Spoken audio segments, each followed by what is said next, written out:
रतलाम जिले के जावरा में वर्ष 1956 से 57 के पुरानी राजस्व रिकॉर्ड के आधार पर किए जा रहे नामांतरण प्रकरणों को लेकर गंभीर आरोप सामने आए। जावरा के निवासियों ने इस संबंध में कलेक्टर को आवेदन सौंपकर अनियमितताओं की शिकायत की है।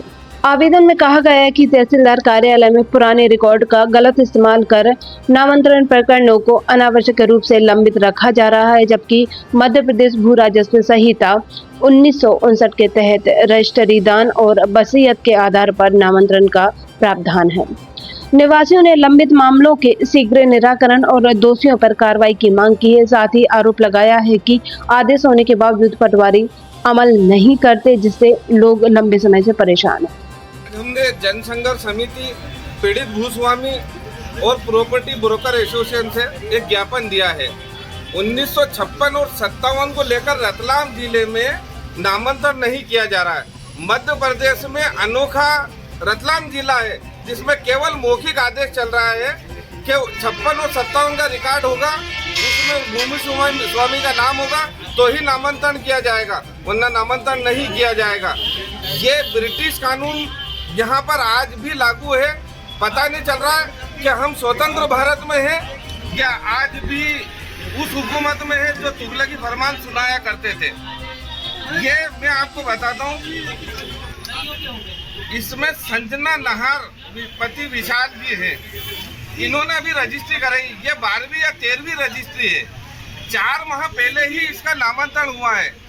आज ये महिला वहाँ पर नामांतरण कराने के लिए गई तो उनसे कह दिया गया कि 56-57 का रिकॉर्ड में ही सरकारी भूमि आ रही है। समझ से ये परे है कि जब पहली रजिस्ट्री हुई थी तब ये शासकीय रिकॉर्ड कहाँ पर गया था। कहने का मकसद ये है कि अगर ये शासकीय भूमि है तो पहली रजिस्ट्री जिस रजिस्टर कर्ता ने की, जिस रजिस्ट्री कर्ता ने ये रजिस्ट्री करवाई, ये 3 ही गुनाहगार हैं। तो उन पे पहले प्रथम चरण के अंदर आपको 56-57 का रिकॉर्ड लेकर के आना था। और चूंकि भू राजस्व संहिता ही 1959 में बनी है तो 56 और 57 का रिकॉर्ड मांगने का जहां तक हमारा ख्याल है कोई उचित नहीं होता है। मध्य प्रदेश में केवल इकलौता जिला रतलाम जिला है। पिछली बार कई प्रोटेस्ट हुए हैं इसके, कई लोग परेशान हैं, कई इतनी पीड़ाएं झेल रहे हैं कि कहीं ना कहीं वो इस परेशानी में आ जाते हैं कि हमारी प्रॉपर्टी बेचती, नामांतरण नहीं हुआ तो लाखों करोड़ों रुपए का उनको नुकसान जाता है।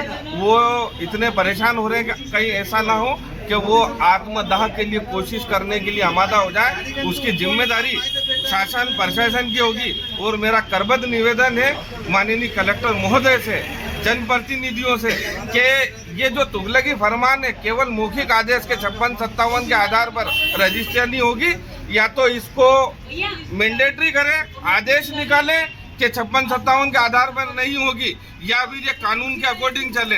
ये कानून का सहारा लेके जुल्म और सितम करना बंद करे शासन और प्रशासन। अन्यथा आज हमने शांतिप्रिय तरीके से ज्ञापन दिया है। ऐसा ना हो कि ये जनता उग्र होकर रोडों पे उतरे और अपनी बात को कानूनी तरीके से मनवाएगी। जय हिंद, जय भारत। कौन कौन लोग आए थे आपके साथ? आज प्रॉपर्टी ब्रोकर एसोसिएशन, जनसंघर्ष समिति के और पीड़ित भूस्वामी और सभी समाजन यहाँ पर। क्या आश्वासन दिया एसडीएम साहब ने आपको? एसडीएम साहब ने ये कहा है कि मैं अपनी आपकी बात कलेक्टर महोदय के यहाँ पर पहुँचाऊंगा, शीघ्र इसका निराकरण करेंगे। अगर इसका शीघ्र निराकरण नहीं हुआ तो ये भी स्वतंत्र है और हम भी स्वतंत्र हैं।